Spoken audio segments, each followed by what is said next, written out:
Olá pessoal, tudo bem com vocês? Espero que todos tenham tido um excelente fim de semana e que nessa segunda-feira estejam com maior gás para estudar. Então é o seguinte, na nossa primeira aula nós estudamos 6 tipos de figuras de linguagem. Aí nós estudamos as figuras de linguagem e fizemos uma atividade. Nessa aula dessa semana, eu darei continuidade ao conteúdo de figuras de linguagem, parte 2, ensinando a vocês como reconhecer outro tanto de figuras de linguagem, outras tantas figuras de linguagem. Então, não se esqueça, pessoal, de prestar atenção. Preste bem atenção. Se tiver alguma dúvida, pode me perguntar que eu farei o impossível para tirar a dúvida de vocês. Então, como eu falei, o nome do conteúdo é Figuras de Linguagem, parte 2. Vocês ainda se lembram do conceito de figuras de linguagem? É necessário, pessoal, todas as vezes que nós vamos estudar um conteúdo, que nós aprendemos primeiro o conceito, pois dessa forma fica mais fácil a compreensão do mesmo. Então vamos lá para o conceito de figuras de linguagem.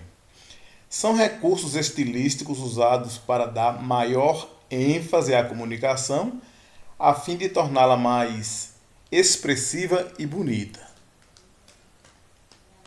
A partir de agora, nós vamos conhecer mais algumas delas, viu pessoal? Mais algumas figuras de linguagem. Vamos lá para a primeira. Ironia. A ironia é quando nós pensamos uma coisa e dizemos outra totalmente diferente. Por exemplo, digamos que eu aplicasse um teste na sala e ninguém conseguisse uma nota, ou pouquíssimos conseguissem uma nota boa. Aí eu chegaria na sala e falaria para vocês: parabéns, turma, ninguém acertou nada. Esse parabéns aí, eu quis dar parabéns mesmo. Foi uma forma irônica de me expressar pelo resultado ruim de vocês. Então, isso é ironia. É quando nós pensamos uma coisa e dizemos outra totalmente diferente. Aí veja alguns exemplos. Parece um anjinho aquele menino. Briga com todos que estão por perto. Esse termo anjinho aí está demonstrando ironia, né? Que a pessoa que briga com todo mundo nunca poderá ser um anjinho. Outro exemplo. Que alunos inteligentes não sabem nem somar. Outro exemplo. Como foi bem na última prova, não tirou a nota mínima. Como você foi bem na última prova, não tirou nem a nota mínima. Aí a frase expressa essa. Então, pessoal, lembre-se bem que ironia é quando nós pensamos uma coisa e falamos outra diferente, viu? Isso é ironia. Vamos passar para a próxima.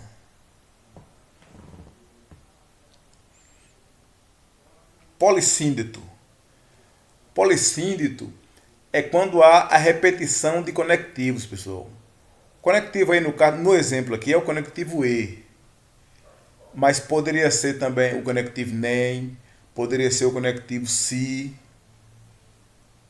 Então, todas as vezes que vocês virem um enunciado, o qual há a repetição de conectivos, a figura de linguagem presente nesse enunciado é polissíndeto. Vamos observar aí esse exemplo. Trabalha e lima e sofre e sua. Observe bem que houve a repetição 3 vezes do conectivo e. Conectivo é a mesma coisa de conjunção, viu? Outro exemplo aí. E sorrir meu riso e derramar meu pranto. Houve também a repetição dos conectivos. Então, lembre-se, Todas as vezes que vocês visualizarem algo, algum enunciado, alguma frase, seja lá o que for, que houver a repetição de algum conectivo, que pode ser e, nem, se, são alguns dos exemplos, a figura de linguagem presente é polissíndeto. Vamos para a próxima. Assíndeto. O assíndeto, pessoal, ele é o contrário do polissíndeto. Ao invés de repetir a conjunção, os conectivos, que no polissíndeto está o conectivo e, esse conectivo não aparece. Há a omissão desse conectivo. Observe bem aí o exemplo. Tendes jardins, vírgula, tendes canteiros, tendes pátrias, tendes tectos. Então observe que ao invés do conectivo, eles foram separados aí, cada termo aí foi separado por vírgulas.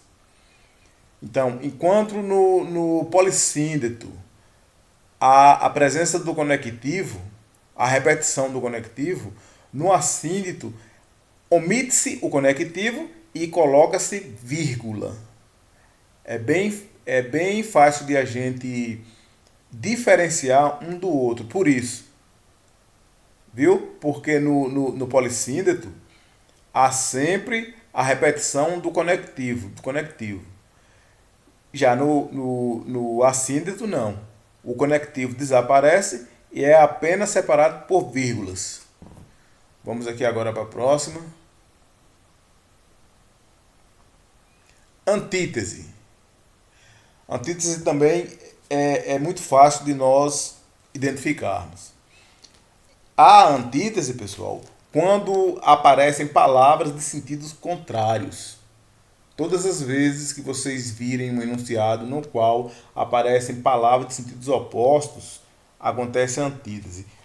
Quais são as palavras? Vou citar aqui umas palavras de sentidos opostos. Por exemplo, dia. O oposto de dia é o quê? Noite. Alto. Qual é o oposto de alto? Baixo. Magro. Qual é o oposto de magro? Gordo. Feio. Qual é o oposto de feio? Bonito. E assim por diante. Todas as vezes. Morte. Qual é o oposto de morte? Vida.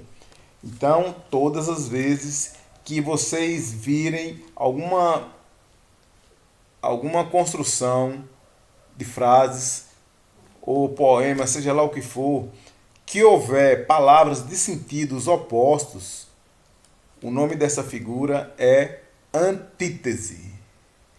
Agora vamos aí para o exemplo. A palavra nasce-me, fere-me, mata-me, ressuscita-me. Então, quais são as palavras de sentidos opostos aí, pessoal? As expressões mata-me, ressuscita-me, não é? O outro exemplo aí. A guerra não leva a nada, devemos buscar a paz. Quais são as palavras de sentidos opostos? Guerra e paz. Viram como é fácil esse aí? É só vocês se lembrarem quando houver palavras que têm sentidos contrários, aí estará presente a antítese. Vamos para a próxima. Anáfora. Anáfora, pessoal, consiste na repetição de palavras, de alguma palavra ou termo, no início de frases, orações ou versos. Todas as vezes que no início houver a repetição, no início de frases, orações ou versos, a repetição de uma palavra, a figura de linguagem presente é anáfora. Não se esqueçam que nesse caso aí, ó, essa repetição acontece no início, viu? Então, fiquem atentos. Veja aí o exemplo. É ferida que dói, é um contentamento, é dor que... Aí tem as reticências porque a frase não está completa, viu, pessoal? É um não. Então, entende isso aí, quando a reticência dentro desse... Acho que é colchete esse trem aí, o nome disso aí. Quando há reticência é porque a frase não está completa, o poema não está completo. Aí é só para vocês terem uma ideia. Então, lembrando, a anáfora é quando há repetição de palavras no início de frases, orações ou versos. É só vocês prestarem atenção quando for ler algum enunciado que houver palavras repetidas no início, a figura de linguagem chama-se anáfora. Vamos para a próxima. Sinestesia. A sinestesia, pessoal, ela também não é muito difícil de ser identificada, não. Sabe por quê? Porque é a figura de linguagem que mistura sensações dos órgãos do sentido. Quais são os órgãos do sentido? Tato, olfato, paladar, visão e audição, não é isso? Por exemplo, quando você fala assim, aquele dia estava muito frio. Frio a gente sente pelo tato, né, pessoal? É um dos órgãos do sentido. Quando você fala assim, aquela comida está cheirosa.